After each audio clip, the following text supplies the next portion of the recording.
Yeah.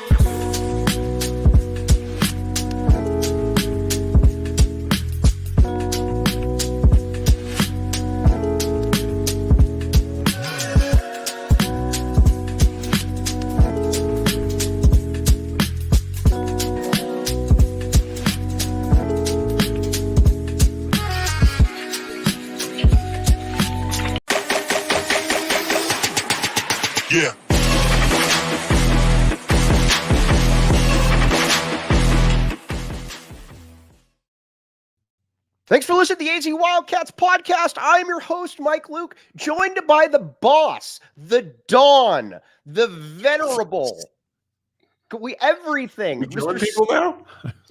Mr. Saul Bookman. Hello, Saul Bookman. Hi. I don't know how you do it every single week, but you always make me feel uncomfortable. It's pretty remarkable how you do that. Why are you uncomfortable? I didn't mention your free throw shooting prowess. Okay. All right. We've got a lot to get to. First of all, Saul, look at those tasty chips behind you. Where could people maybe get some of those tasty chips? Oh, that's Circle K. You can be part of the inner circle and get yourself the hookup. Yes, Saul did there, and many delectable items right there. And we will get back to Circle K. But first of all, Saul, you got a lot of stuff going on. You got a lot of hands in the fire. What's going on at the PHNX headquarters along with the community events? Many good things. I mean, a lot of good things. So golf tournament, keep it 100, starts You're May playing, 10th. right? Yeah, of course I'm playing. Keep it 100. This is some footage of last year's event, which was pretty epic. It's pretty cool. Everybody got a free polo last year. This year they're gonna get a free t-shirt. We got so many giveaways. Everybody's getting hooked up with food. Spinato's is gonna give us some lunch, like the whole 9 yards. The winners get like a pretty cool speaker that's engraved. It's like I think it's like about a $295 speaker itself. It's a GPS speaker. It's pretty dope. So yeah, come on out, sign up, have a good time. If you're a diehard, you get it at a discount. And then in addition to this, we have a Suns watch party on Saturday out on the west side. If you're here in town, you want to come out. If you're down in Tucson, you feel like you want to make the extraordinarily long drive up, please come out. Chicken and pickle. We'll play some pickleball after the game's over, assuming we win. So that'll be fun. And then lastly, but not least, unfortunately, we all know what's going on with the Coyotes. It's not the best of times, but we're going to just have one last community event. Everybody gets together, have a good time, share some stories, drink some beer, and all the proceeds will go to the Arizona Cachinas Hockey League and to support those young kids out there just, wanting to achieve their hockey dreams. So please come out. Yep. All right. So a lot of really good stuff going on. All right, Saul, speaking of which, Arizona football, a lot of good stuff going on. Now, you branded the shirt Loyalty. Jacob Franklin, if we could pull this shirt up again, this is a very good shirt. Very, very appetizing. All right. Arizona football, though, going to the practices, Saul, I can't tell you how exciting it is to be able to see almost everybody there. Sure, Arizona lost. You lost your Jonah Coleman, your Ephesians Prysock. I get it. But the majority of these teams, the nucleus of this squad is there and fully engaged, from your Noah Fafitas to your T-Max to your Jacob Manus to your Tacario Davis that we're going to get to in a minute. That is really something that's just special about Arizona. I got to give a lot of kudos to Brent Brennan for making that happen, because these kids could have made a lot of money going anywhere they wanted to. I think the perception of Brent Brennan was, well, first of all, a lot of people didn't know what he was going to bring to the table. And when you hear him and you see him talk, you might be fooled into thinking that he's just, he's a little too happy on the farm. But I just feel like behind closed doors, he's real with the kids. He's authentic, and he's a family guy. And I think those three things are really what kept this team together, because I don't think, listen, man, with the money that's getting thrown around and the different programs that are trying to get after these kids, you need to be as real as possible, and you need to make these kids feel confident in what they're doing in staying here. And I think he's done that. And honestly, Noah Fafita, T-Mac, these are guys, we talked about this in a previous episode one time, but I think these guys are going to go down as all-time Wildcats because of what they went through. Look at Noah Fafita for a second. He comes to Arizona, isn't highly recruited, obviously, and then he waits his turn for about a year and a half, saves the season. Arizona goes from probably being a 5-win team to a 10-win team. Coach bails. He's offered a lot of money to go to a lot of different places, and he and T-Mac were like, nah, we're good. We're staying. And even more importantly, they're spreading their NIL around. You don't really see that in this day and age, Saul. No, you really don't. I listen, man. I don't even know if T Mac and Noah Fafita. Let's just take the football equation out of it. Those two guys are tremendous leaders and teammates. And I don't think that gets emphasized enough. Yes, they are phenomenal on the field, but I would argue that they are even more phenomenal off the field. Right. You don't get a whole team to buy in as the leadership of that locker room by just being some kind of asshole. Let's just be real. Like that's just the fact, right? You have to be a genuine person, somebody that people can rely on, somebody that they know has their back no matter what. And I just believe that these two kids really, really exemplify that. And that's obviously, it starts at home with their families and stuff like that. But like we've gone on and on about Noah and T-Mac. But again, I just think the off the field stuff and their approach, I mean, it's something that you don't see from that age group. You just don't see that very often. You don't see it. It's an instant gratification culture where everybody wants to get theirs now. And I'm not even dismissing that, but it's an instant gratification culture. Now, the player that I think is going to be very emblematic of all of this is Tacario Davis, because I'll be honest with you, Saul, when Jed Fish left and Tacario entered the transfer portal, I thought he was gone.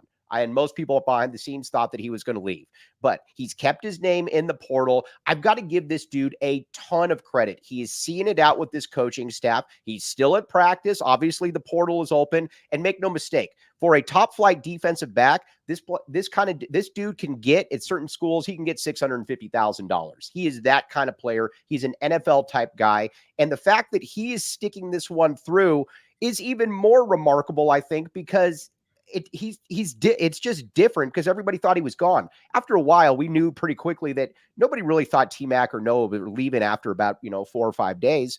But Tacario Davis is this one you keep holding on to, and I really hope we can hold on to him because I think he would be emblematic of the entire journey. I completely agree. Yeah, I wanted to ask you a question there, Mike, but I'm gonna change the topic a little bit on you.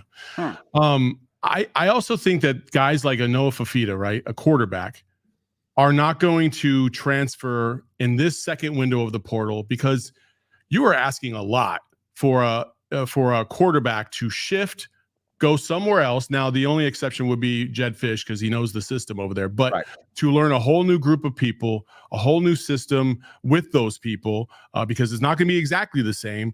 That's asking a lot. Now, when you go to Tacario, again, I think that ultimately this is going to work out because the program is speaking for itself in the way it's being run, organized, and operated on a day-to-day basis. I think the coaching staff, there's a really delicate balance in being firm and fair with your players while also, and a guy like Tacario, if he was like the sensitive type, which I don't believe he is, to be able to instruct him without making him feel inadequate or feeling salty one day and just feeling like, okay, well, I'm just going to make an emotional decision and hit the portal because I don't like the way I was talked to today in practice. And I think that's not the case for everybody. I think there are some players out there in the country that they get in their feels and they feel like they want to hit the transfer portal because they think it's going to be a better option, but it really isn't.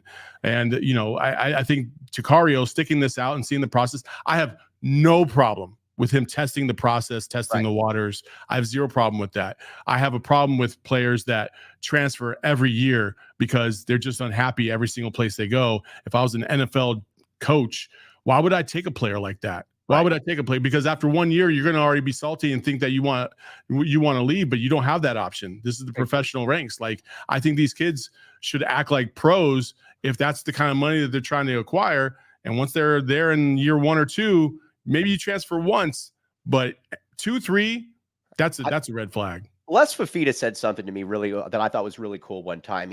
When this is when everything broke, and he told me, he said, we're not going anywhere. He said the kids love it there. They love the environment. They love everything that's going on, and they love that community. I've always thought about that because, let's be honest. T-Mac, people knew who T-Mac was by the time he was 10, 11, 12 years old. He was a 5-star kid. Everybody knew who he was. Everybody knows who Noah is now. He's National Freshman of the Year. But there was really no wavering. And I thought the most important thing about that, especially with the loyalty, Arizona hadn't even hired an offensive coordinator yet. Think about that for a second. You've got a son who is the National Freshman of the Year. His coach just left. And you're saying, yeah, we're sticking around, and you don't even know what offense is going to be run. You don't know who. Now, granted, I'm sure the head coach probably told him he's not going to be running the triple option. But at the same time, I just thought that was just such a cool. No, they like it, and that's just something that's different about U of A. That's something I think is very unique, and I think that's something that's also probably kind of weighing on Tacario Davis a little bit because again, Tacario can go anywhere he wants. He's about one of about 6 or 7 different players, but you get Dwayne Aquina. You've also got Tacario. He wants to be in the NFL in a year. So you're getting taken care of here. You're also on a team where you can be that cornerback. You can be that number one shutdown cornerback that nobody throws to. That's an enticing option that I think a lot of people kind of miss out on in the entire, well, I can make 55,000 more at this school or whatever. Yeah, no doubt. Mike, it's a challenge, man. Yeah. It's a challenge. I don't know how you listen, man. If Mike, if I knew you were making X amount of dollars and I'm like, hey, I can triple that. Yeah. Man, it's hard to turn down. It really is. But to Tacario's, credit, and I don't know how much he's getting paid right now, but $650,000 is a lot of money. For sure. And sure. it's not easy to turn that kind of stuff down. So it must mean that there is something substantial going on at the University of Arizona that is more than just money, right? And I do think that is a factor. And I think Tacario being able to be the premier player on the defensive side of the ball, be a top tier NFL draft pick if everything goes right, seeing the development from Brent Brennan's group of people over the course of the years with a team like San Jose State has got to speak volumes to you in terms of your evolution to get to that next level, right? So I think if you put all those factors in, plus the familiarity with Dwayne Aquina and all the other players, comfort means a lot. I feel comfortable here. I know my role. I know exactly what I'm trying to do. I can see the path to get to the NFL. That's the most important part for a guy like Tacario. We're not talking about some guy that's like the second or third string guy. We're talking about a premier player. How am I going to get to here? How are you going to get me to here? And I think that's one of the things that Jedd Fisch could always talk about because he's been at 89,000 stops before. But when you got a guy like Brent Brennan, who's been in the game for a long time, has coached elite players, who's coached and been around elite players like a Teddy Bruschi back in the day. He's seen that. He's done it. He could also speak to the evolution and the work ethic that these guys have to go through to get to the end point.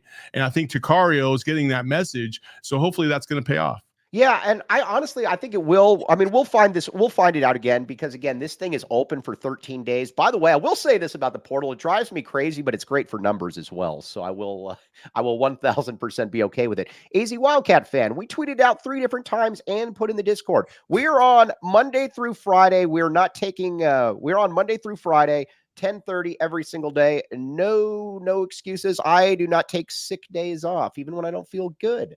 Okay, this is true.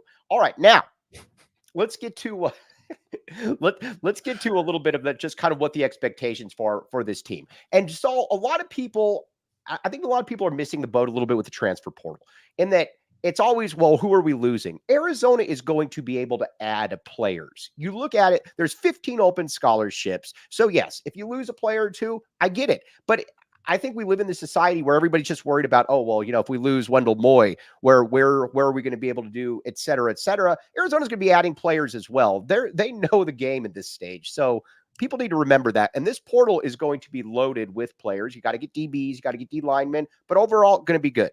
It's a two-way street. Absolutely. It's a two-way street. For every guy that you lose, there's another guy out there on the portal that might be able to come in and help aid in that loss. I don't know if you're always going to find an equitable replacement, but there are opportunities to improve your roster. And sometimes it is addition by subtraction for some of these kids. Listen, not every guy that's on this team or in this athletic or football program is a top tier kid, or it's got the greatest mentality ever. It's got the greatest approach to the game. Some people are just, not cut out for what you're trying to build. And it's okay if they leave because you're trying to bring in guys that really want to be here. They embrace what you're trying to build, and that's okay. And I would say this, there are quite a few good players out there. I don't know if there's really a lot of top tier talent, top of the barrel type of thing, but there are good players out there, and you can certainly supplement your roster with them. Saul, what can you tell me about the BetMGM Sportsbook app? I know you can tell me a lot, but fill me in on it. What do you got? I mean, I lost a lot of money on the Masters last week. That's what I'll It tell was you right fun now. during the process of doing it, It though. was fun during the process of doing it. I did win $80. So, I mean, I only bet 50, but I won 80. So, net profit of $30, but I could have won 675 if Colin Morikawa didn't choke down the stretch. Yeah, he was brutal. Oh, I was watching that going, oh, terrible. no. But you can also win a lot of money by using this BetMGM Sportsbook app, because they have a pretty cool baseball game that you can play. Yeah, Mike? Oh, very, very cool. All right. Well, yes, exactly. Bet for a shot at 50,000 in bonus bets. How cool is that? Very, very good stuff. Pick any player that day, and if they hit a grand slam, you might win some bonus bet money. And I mean, let's be honest here. That's that talk about rooting for a grand slam. And also, Saul, if you're on the BetMGM, you should have voted. You should have picked Scheffler, because he's approaching Tiger territory, and that he's not Tiger, obviously. I'm not saying that, but I've never seen somebody who's starting to get now where he's very close to almost the field. When you start getting somebody that is like plus 400, plus 350, they're going to win that, Saul Bookman. Take it to the bank. Okay. All right, yes. But either way, sign up for BetMGM. Use bonus code PHNX. Place your first BetMGM Sportsbook wager through the BetMGM Sportsbook mobile app for at least $10. You'll receive 1,500 in bonus bets. If the bet loses, check out the show notes for details. Let's hear Shane with the disclaimer. Bets expire in 7 days. One new customer offer only. Gambling problem? Call 1-800-GAMBLER. Available in the U.S. Call 877-8-HOPE-NY 467-369 New York. Call 1-800-327-5050 Massachusetts. 21 plus only. Please gamble responsibly. Call 1-800-NEXT-STEP Arizona. 1-800-BETS-OFF Iowa. 1-800-981-0023 Puerto Rico. First bet offer for new customers only. Subject to eligibility requirements. Bonus bets are non-withdrawable. In partnership with Kansas Crossing Casino and Hotel. See BetMGM.com for terms. U.S. promotional offers not available in New York, Nevada, North Carolina, Ontario, or Puerto Rico. Also, Saul, I know somebody used Game Time as well, and they were very, very impressed by it. But here's what I think people miss about Game Time. What's that? I just bought tickets through Game Time. Ooh, did you? Bought tickets next Saturday night. Unfortunately, I will not be able to go down to the spring game, but next Saturday night, I bought Bill Burr tickets next Saturday night. All right, now I can tell you, you were going there somewhere with that, because a lot of people think it's just for sports. They are wrong. I know somebody that gets tickets to bad rock metal concerts through Game Time, and he loves it. So here's the deal. Take the guesswork out of buying tickets with Game Time. Download the Game Time app, create an account, and use code PHNX for $20 off your first purchase. Terms apply. Again, create an account and redeem code PHNX for $20 off. Download Game Time today. Maybe you'll see Saul Bookman at Bill Burr. This is true, Saul Bookman. You will be there. There you go. Come hang out. All right, now let's move back to some Arizona football. I believe that this team, and we're going to talk about this a little bit with Erica Day and yourself as well, with Arizona women's basketball. Listen, first of all, did you watch the Game Time? Did you watch the Game Time thing with the Arizona players? I did not. The latest episode. We're in it again. We are. Look at you. We're in it again. We're in it again. But Arizona should be a top 15 to 20 team. I look at it, and again, I know everybody's got some concerns, but offensively, I have next to no concerns about this team. I think that they should be really good. I don't think there's any excuses not to be a top 15 to 25 team somewhere in there. And I think we're going to go into the Big 12, and I'm calling my shot right now on the BetMGM Sportsbook app. We're going to win the Big 12, my friend. What say you, Saul Bookman? I mean, I think we have a really good chance. I've said that for a while. I think we're going to be one of the top teams in the Big 12. Listen, it's going to be a slog. The Big 12 is not an easy conference. There's a lot of good teams in the Big 12. Some of them come from our former conference. So right. I like our chances very, very much. I think there's some good teams, but I think there's a path to be able to overcome those teams and then play them in the Big 12 championship. I think that's the other thing, right? You tell me if I'm wrong, Mike. It just feels like the SEC, the Big 12 championship, and the Big 10 championship always feel bigger than the ACC and the Pac-12 championships did, right? It always felt like they were prime time, bigger events. They were events. That's the best way to put it. Those were events, Saul, and I think that's something that they've got to. I am optimistic though that your mark understands marketing, so I certainly hope that they can do something in that regard. Now, AZ Wildcat fan is asking about it, and here's exactly what I'm talking about. San Jose State's got a transfer, Jay Toya, who is an all Mountain West player. And keep in mind, Arizona lost Big Bill Norton. I saw Big Bill Norton at the Graduate earlier this week. with Johnny Nansen hanging out. They both saw me. We locked eyes and we pretended that we didn't know each other. But and that's essentially kind of what happened, joking aside. But Brennan's going to be able to get some players. But with the defense, Saul, I just need this to be, because I think Arizona's going to put up a lot of points. I need it to be like last year where it was opportunistic. Maybe it wasn't overwhelming, but look at Oklahoma, for the Oklahoma game, for example.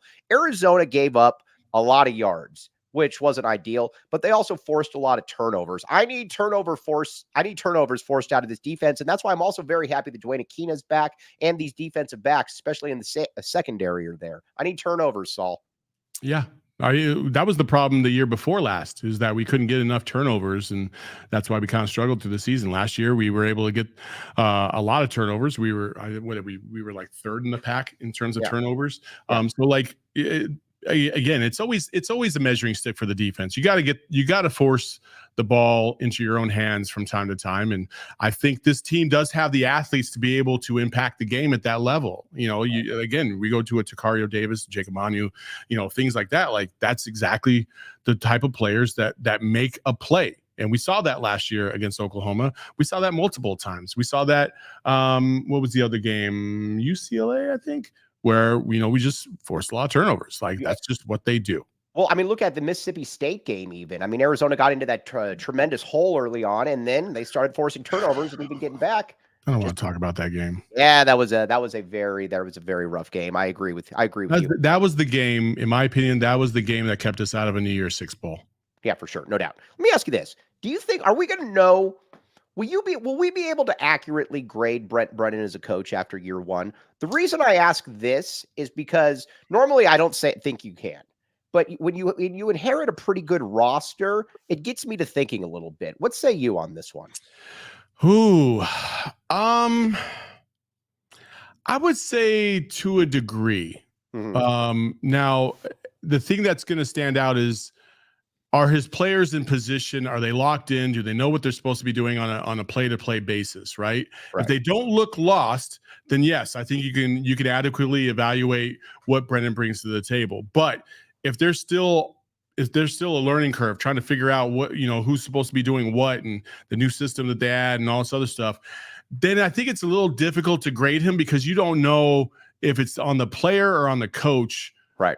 In terms of what was missed or what wasn't missed. So I think this year he doesn't get a free pass by any stretch of the imagination, but I also don't think that he gets 100% of the blame if things don't go right. I think there's like a little 50-50 there. I think if I can't ride the fence, I don't know how much better I could do it. You rode the fence really well. I am not going to ride the fence. I think offensively that we should be able to know. I think this should be a good offense. I don't really believe that there should be any excuses for this not being a good offense. If there's some differences with the defense, because obviously defense is where Arizona lost pieces. You lost your two starting defensive ends. You lose Isaiah Ward. You lose Deuce Davis. Those are obviously losses. You lose Ephesians Prysock as well, your number one cornerback. Those are losses. Those are not ones that you can just kind of go out and just easily replace, although I think Arizona's going to try to. Defensively, I think it's going to be a little bit more of a working part. But when I bring back Noah Fafita, when I bring back T-Mac, when I have a backfield where I've got two dudes coming in who are 1,000-yard rushers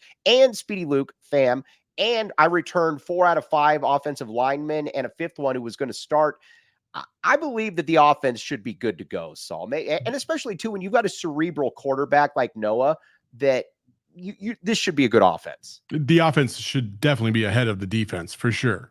Right. But again, there's still moving parts. This is still a new system, right? There's still new verbiage. There's still new things that they got to learn. So that's not exactly easy. And I did want to get to another point too. Somebody said that I think Dennis Walsh said, I think we're underestimating how hard it is to go to a brand new venue / road trips. And I would say I agree. The Big 12, kind of cannibalizes itself outside of Oklahoma every other year. Right. And Texas is kind of inconsistent because of that. Texas will lose on the road to Baylor. Texas will go to West Virginia and slip up.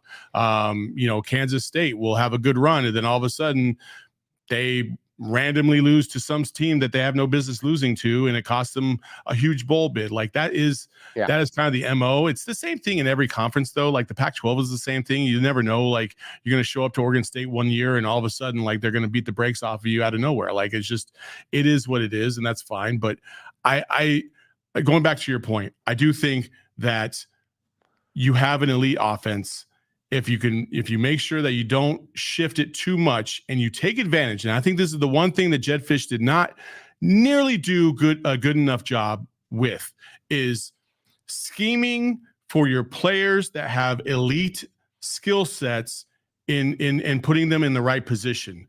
You look at Fam, okay?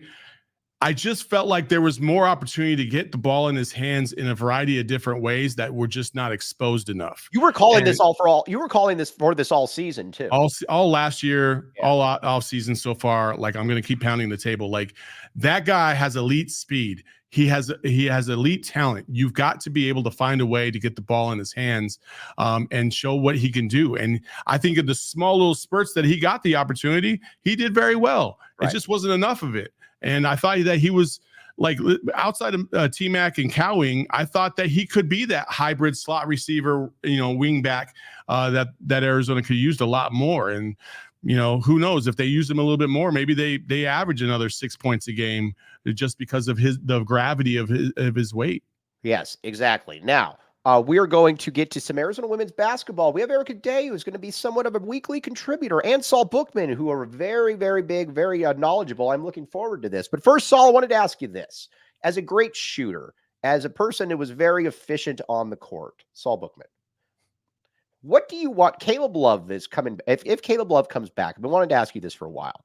What does Saul Bookman want to see out of Caleb Love in year 5 in college? Now, again, obviously, he improved. His percentages from North Carolina to Arizona were much better. Didn't play well at the end of the season. What are you looking for if he comes back for year 5 as the leader of the Arizona Wildcats? I'm looking for, improved defense. I think defensively he's got to improve by quite a bit. I think that he was adequate, but he wasn't elite. And I think he needs to take that next level to like an elite defender, somebody that you can rely on both ends of the court, no matter what, without a doubt. Okay.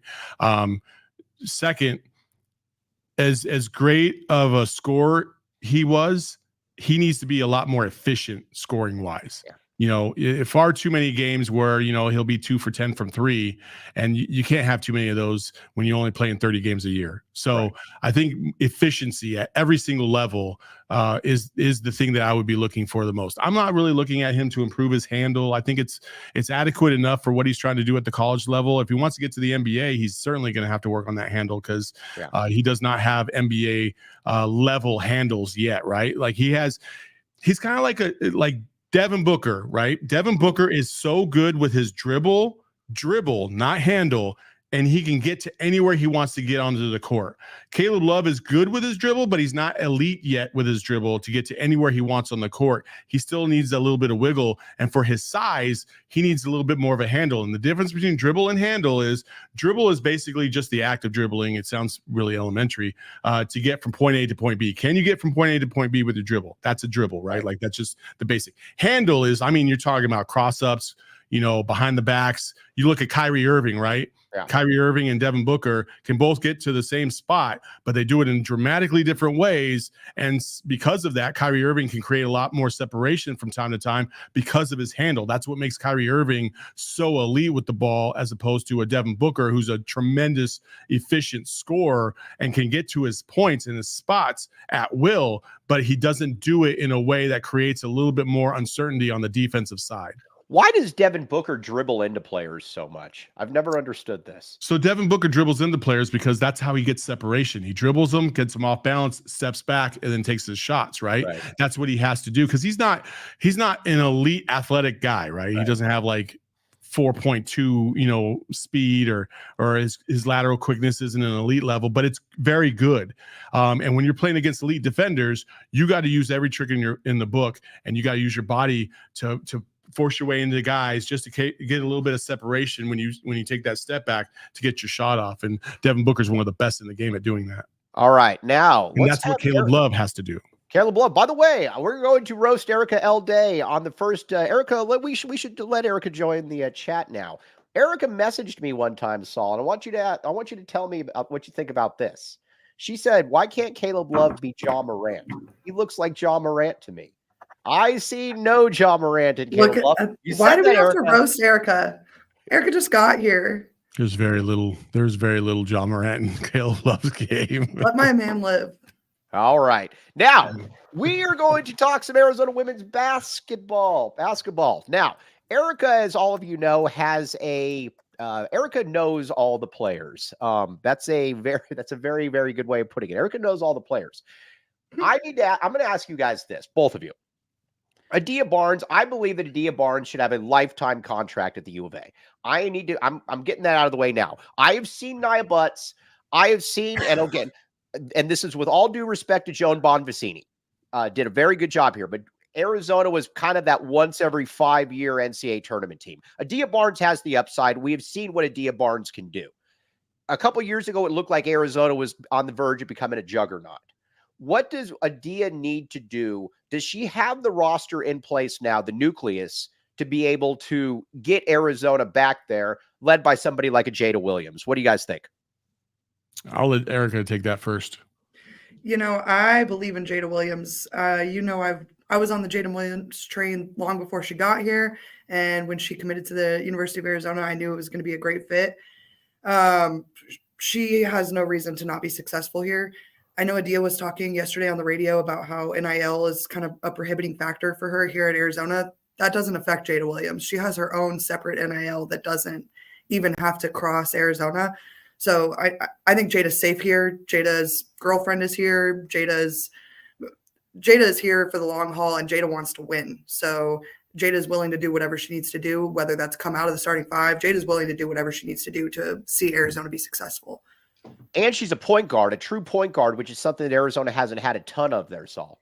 No, yeah, I agreed. Jada's game is really, really good. And the great thing about Jada is that she still has room for development, right? Like I think her overall game can improve in a variety of different ways. I think she's got good court vision. I think her passing can use a little bit of a tweak, and I think her outside shooting is definitely something that I think can even go to another level. I think she's a really, really good player. But when you're talking about competing in women's basketball, because of the disparity between the haves and the have-nots, like you need to have elite talent to be able to compete with the South Carolinas, the LSUs, the UConns of the world, right? We saw that in a flash in 2021 with the women's team, but that was because Ari played at such an insane elite level that she had so much gravity towards her that it freed up a lot of other people to do whatever they needed to do, and they played at an elite level themselves once they got to the Final Four.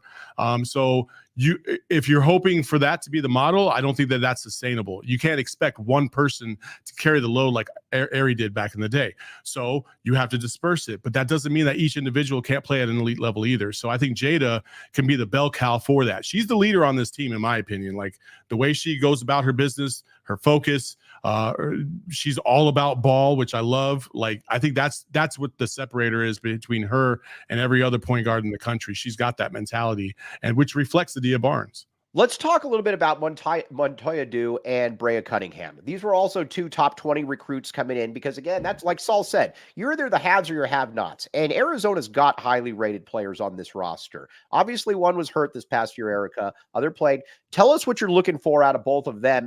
Five-star prospects just a year ago. Montoya is going to replace a lot of our scoring that we lost with Esmer and Helena. Montoya is the most versatile player on our team, I think, right now. And when Ryan says we need length, Montoya is the answer to our length problem. She's athletic. She is going to be a huge difference maker this year. I think Brea has a lot of room for improvement, but Brea is going to succeed way more in the Big 12. I talked a little bit about it on Tuesday, but the Big 12 allows them to play a lot more physical style of basketball, which Brea needs to be allowed to do. She's a big girl, and she doesn't need to get those fouls that are just called because she's the biggest person on the court. So I think we're going to see a big difference, big jump from Brea Cunningham this year. That's the number one complaint I have about the Pac-12 officiating, by the way, is it's awful. The ticky-tackiness of the calls in the Pac-12. I haven't seen worse officiating since I was refereeing elementary school kids. Like it was so ridiculous. The big kids always get dinged, even if the contact is coming from the offensive player. I've seen it way too many times. Kate Reese used to get hounded all the time because of that dumb shit. It drives me insane. And then you watch the Final Four and you're looking at, LSU and Iowa, and there's so much physicality not being called, and you're just like, man, if this was a Pac-12 officiating crew, everybody would have fouled out by now. Well, and it doesn't prepare them for the tournament at all. You saw it with Stanford and Iowa State. Iowa State played a majorly physical game, and Stanford struggled the entire game to keep up with their physicality, and that is why they were kicked out of the tournament in the round of 32. Not because they couldn't play basketball, but because they just weren't prepared to play that physical of basketball. Let's talk scoring now. Adia's teams are obviously good at defense. Scoring or offense has been, kind of hit or miss at times. How do you see Arizona then scoring next year? And who are going to be some of those double-digit scorers? Obviously, we got Jada Williams at the point. But, Erica, I'm putting you on the spot again. Give me some double-figure scorers for Arizona. What should we expect? And a surprise performer. You're right about Jada. I think she's going to be our leading scorer next year. I think she's going to lead us in everything other than rebounding, to be quite frank with you.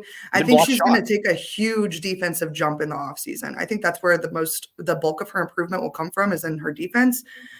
I tell you what, in terms of scoring, though, I'm really looking for our transfers out of UNC and South Carolina to kind of step it up. Sonia Jay and Paulina Paris. Both of them were pretty highly rated coming out of high school, and Paulina played in almost every game that she was available for at UNC. The only games she didn't play for were because of injury, and she started in most of her games sophomore year. So I fully expect her to get a lot of minutes here coming out of North Carolina. Saul looks confused. But no, I expect her to be a huge role player. I don't expect her to start, to be frank with you, but I do expect her to be a huge role player for the team in terms of scoring. My concern about this is that, and I'll be frank, I don't know much about those two players, but I will say that the DNA that Adia has gone after has not really emphasized elite perimeter shooting as much. Even Helena, when she got here first, she was a really good shooter from the outside, and that kind of decreased as her career went on because the focus was more on being a playmaker and also an elite defender. And so, I think that you need one or two of those types of people to be on your roster in order to free space up. And I think a lot of the players on Adia's roster are not elite shooters, but they're adequate scorers. And I think you're going to need an elite player that's going to be able to supplement what Jada brings to the table. And I don't know if that's on the roster right now or if you can bring that into the portal, but I think that's the one thing that I would be looking for. You need another elite offensive player for this roster. Erica, what's the starting lineup next year? Give me Erica Day's starting lineup. I have my notes here today. Starting lineup. I came prepared for this question, actually. I didn't even tell you that was going to be a question. That's how smart Erica is, Saul Bookman. She is very, very smart, much smarter than Mike Luke. That is for sure. I will be honest in that I feel completely blind going into the foreign players. I don't know what to expect from them at all. You never really do know. I feel like it's the same with the men where you're going off some foreign stats against some foreign players that really don't matter. I think three starters that started last year and will continue to start: Jada, Brea, and Skylar. Skylar took a huge leap once she moved into her starting position last year, and I see no reason for Adia to take that away from her. She improved so much. You could see it in her mentality on and off the court. I think Montea is a starter in and in itself. She should have been a starter last year. What it is. And then either transfer Paulina or Sonia move into a starting position. I'm not sure which one. And it could be one of these foreigners, because one of them is pretty tall, 6 foot, and we don't have a whole lot of height on our team. Saul, Erica the other day on the show when she made her debut made an interesting point about Maddie Connor. I get people all the time that ask me about Maddie Connor and saying, she's averaging net 10,000 points a game at TCU. What went on? Erica, explain to the people again. I thought this was an interesting little background nugget from Erica. First of all, Maddie Connor came onto this team as a freshman early. She left high school to join the team in the national championship year.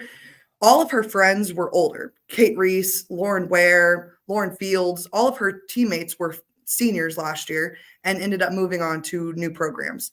I don't think that Adia's coaching or anything behind the scenes had a lot to do with Maddie leaving. I think there was a lot of really good talent ahead of her on the bench, and so she didn't see as much playing time as she was hoping for. And so she left, and it was a beneficial thing for everyone. I don't think that Adia should be shunned for that loss, and I don't think Maddie should feel bad about leaving Arizona. I think it was a good thing for everyone involved. Arizona's young talent has a lot of room for improvement, and we would not be seeing that improvement if Maddie Connor was here starting at the point. It wouldn't be happening. We'd see a lot of scoring, but we all know that that's not Adia's style of basketball anyways.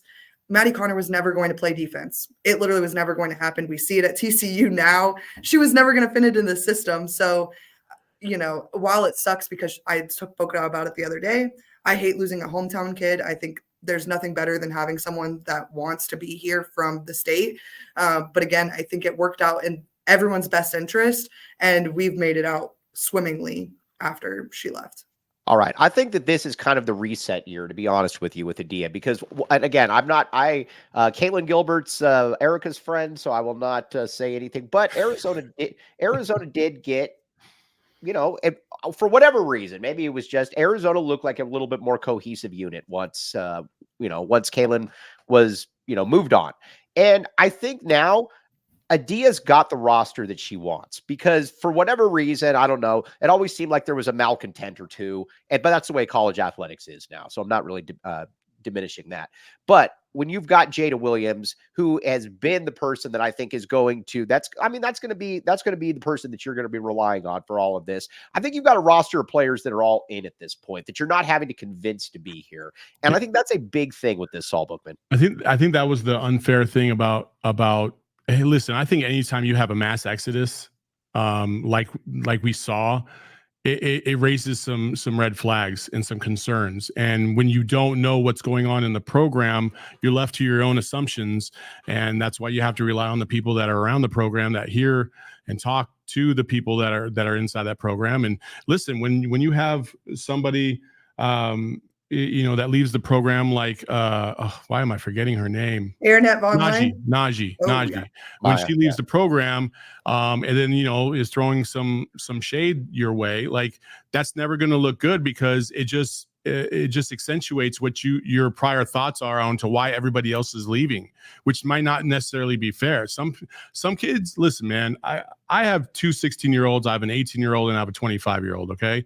The 25-year-old has been fantastic. He's an excellent kid. He's a hard worker. He plays baseball in Louisiana. My 18-year-old can be a little bit of a challenge. And that's what I'll say. Like, and I could talk to him 18 different ways, styles, and for whatever reason, it just is not clicking and it's not tracking and he doesn't want to hear it. And then my two 16-year-olds, they're perfect. They're hard workers. They get good grades. It's just every now and then you're going to have that one person that just does not want to see eye to eye with what you're trying to do. And that's fine. And at some point in their life, they might get to a point where they're like, you know what?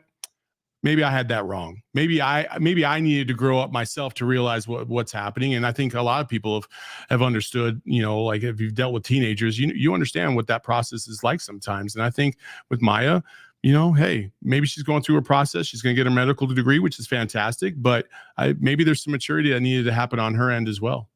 Now I'm going to ask you both a question here. I'm going to put you on the spot. No, and I did not put this in the show notes. But first, Saul Bookman, we need to talk about the Arizona Lottery. We have not talked about the Arizona Lottery this show. Erica Day, you have played the Arizona Lottery before. This is correct.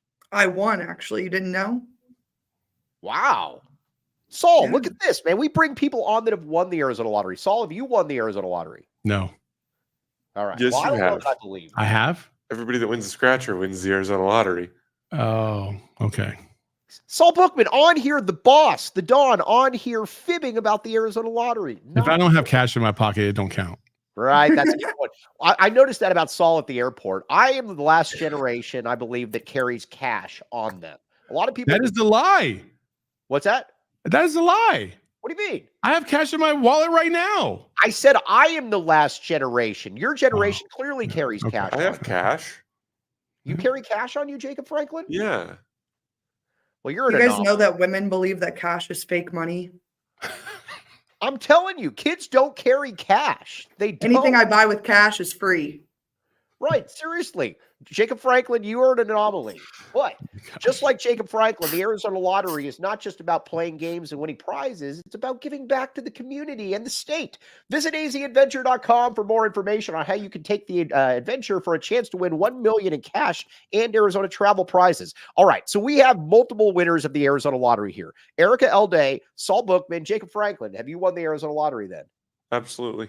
All right, listen, these are all three greats right here. When you think a troika of brilliance, this is what it is. These three right here have won the Arizona Lottery. And one other thing, OGs. Saul, tell me what I need to know about OGs. This read that you have is fantastic. And watch this. I'm putting him on the spot, and he is going to kill it. Watch this. It is the best edible in the game. It's not even close. It's a Tucson-made product, first of all. Like, why would you not want to support Tucson's very own OGs?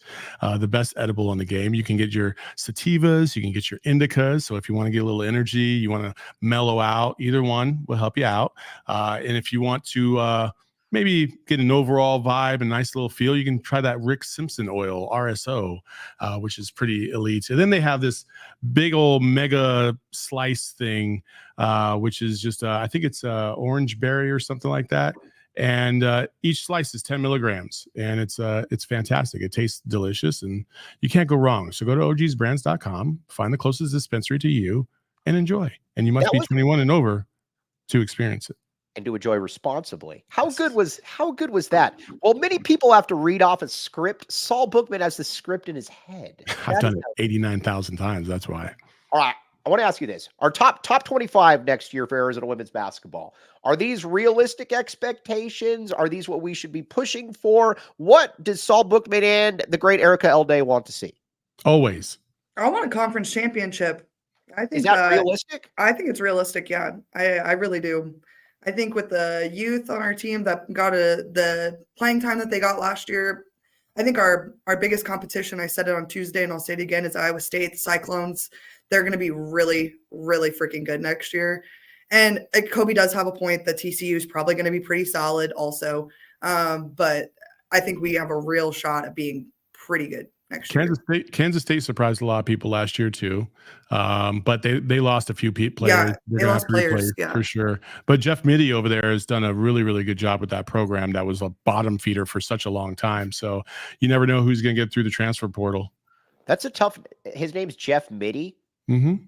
That sounds very average, very mid, as the kids would say. Oh, by the way, I meant to tell you this. I'm watching Inside the NBA last night or the night before, and generally I watch it half the time to see if Saul's best friend, Justin Spears, is going to get a shout-out on there because he's had multiple shout-outs. But they were quoting Shams on something, and Charles Barkley says, why are we listening to some guy named Shams? Why would I ever listen to inside information from somebody named Shams? I thought that was a great point, and I will continue to use this point. It is Shams, but okay. I know, but it still made me laugh. Okay. Erica, another question is asked. Erica, what teams in the Big 12 are good? Who should we be scouting? Iowa State. TCU. He's right about Kansas State, even though I don't like to admit it. I don't think anyone else is a huge threat to us, though. No. Colorado had a mass exodus of all their players. They're no one now. I actually feel so bad for J.R. Payne up there. Utah, same thing. They lost Alyssa Peely. How can you compete without Alyssa Peely now, you know? We make fun of ASU? Oh, yeah. By the way, Saul, did they have any players drafted in the WNBA the other day? No. Because I want to make sure the answer is no, right? Yeah, I don't know when the last time they've ever had a player drafted in WNBA. I'll have to look at that. Oh, Brianna January. Yeah, that's the only one that I know of. Like, Okay. listen, I got to be careful because, I'm trying to be a good company man. But Say it. Just say it, Saul. Let it read. I'm going to just say this. I was there for the Nia Butts era.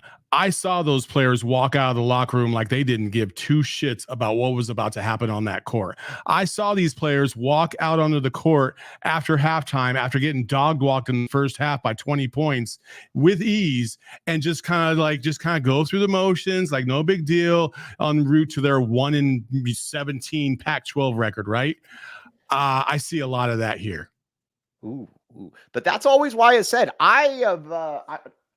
people just got to be careful what you wish for. That's why I am totally cool. Adia What's Barnes, bad is ASU has really good players. They just can't put it all together. It's so rough. Yeah, They have really good. I will Really good take role Adia players. Barnes, but also too, this is another example too where we can make fun of ASU. Look at Arizona. We're complaining about making the NCAA tournament or losing in the Sweet 16 or losing our coach. ASU doesn't make the NCAA tournament. They win 2 games in football, and their women's basketball is in the dumpster as well. We are complaining about petty things, and I always try to tell people this. Do they have an AD yet? No. No, they're not. No. Who needs an AD? Saul, my if gosh. they came to you, we were led to believe that it'll be happening after the Olympics for whatever reason. So let me ask you this. You're a leader. You're a natural leader. I've actually texted Saul this before because he's a natural leader. He commands a presence. He does. There's no doubt about it. He is. Saul, if ASU came to you and said, we need you to fix our athletic department, could we see Arizona State athletic director Saul Bookman attached to that? Is there a possibility? Okay, Mike, I say this with the utmost respect for my alumni and all of you in the chat, and I love and I bleed red and blue, okay? However, the contract that would come with that, fuck yeah. Are you kidding me? You think I'm turning down like $750 or $1 million a year? No way. Like, hey, I'll wear anything for that. All right, and you would, but could you possibly be an Antonio Pierce, a mole on the inside? There you go. Maybe I could just destroy the program, just ride it out for 3 or 4 years, get fired, keep my pension, and then come back down to the U of A. Then get an NBA job. All right. Before we sign off here, we've done good work. But Saul, you've got a lot of different things going on here. The boss man, what again do you got going on? And you got a Suns watch party. By the way, I think the Suns, if I were to be on the BetMGM Sportsbook app, I like the Suns to win their first round series against. How many games? I like the Suns in 6. 6, huh? Yeah. Okay. I got them in 4 or 5. I think the Timberwolves are. I think they still think they're a piece away, and I think that they're about a year or two too soon. Yeah. I like that. So you can go to gophnx.com, go to our events tab, click on that, and you'll see all the list of events that are going on. The next 3 are as follows. We have a Coyotes event down on Saturday for the Roadrunners game, so you can go check that out. And then we also have a watch party that same day for the Suns out here on the west side at Chicken and Pickle, which you can see my ugly mug right there. And then we also have a Coyotes event next Wednesday. It's one pack, a celebration of the Coyotes community, a big celebration of everybody that loves this team and wants to come together one last time. Here's some cool stories. We're going to invite some personalities out to share some thoughts and emotions and have some beer and have a good time. So check any one of those 3 out. And then finally, we have our Keep It 100 tournament, which starts May 10th. Fantastic golf event. It is an elite golf event. Every hole has something that you can win. You can't go wrong. We have longest drive prizes, obviously. We have close to the pin prizes, but we also have most hated face prizes. So we have these big old fat head cutouts. And if you hit said cutout, because you hate that person, then you win a prize. So, for instance, last year we had Robert Ory as one of them. For our U of A fans, we had James Harden as another one. How about Toe Tree? We should have Toe Tree. We can get a fat head of Toe Tree. That's not a problem at all. And if you hit it into the mouth, then you get a lifetime subscription to Go PHNX and free Waffle House for life. How about that? We need a Jedfish fat head. Must be there. Oh, 1,000,000% that's happening. Yeah, that's perfect. 1,000,000% that's happening. Maybe even a Herm Edwards fat head, huh? Huh? There you go. I wish Herm Edwards would have stayed at ASU as long as possible. I know we do. Yes. All right. The great Erica Day, she will be coming on a couple times a week in part, giving us the knowledge that I do not have, that Saul Bookman does have, though. We very much appreciate that. Saul, AZ Wildcats fan, said these casts are always worth watching just to see Saul's facial reactions to Mike. That is what I am here for. I will be the foil. All right. But Saul, appreciate you, though, man. Every Tuesday and Thursday, Saul Bookman, the great Saul Bookman, will be here. Pencil it in, 10:30. But for Erica Day, the boss, Saul Bookman, the great Jacob Franklin behind the scenes, looking at me right now. I am merely Mike Luke. You have been listening to the AZ Wildcats podcast. We all silly like the mayor.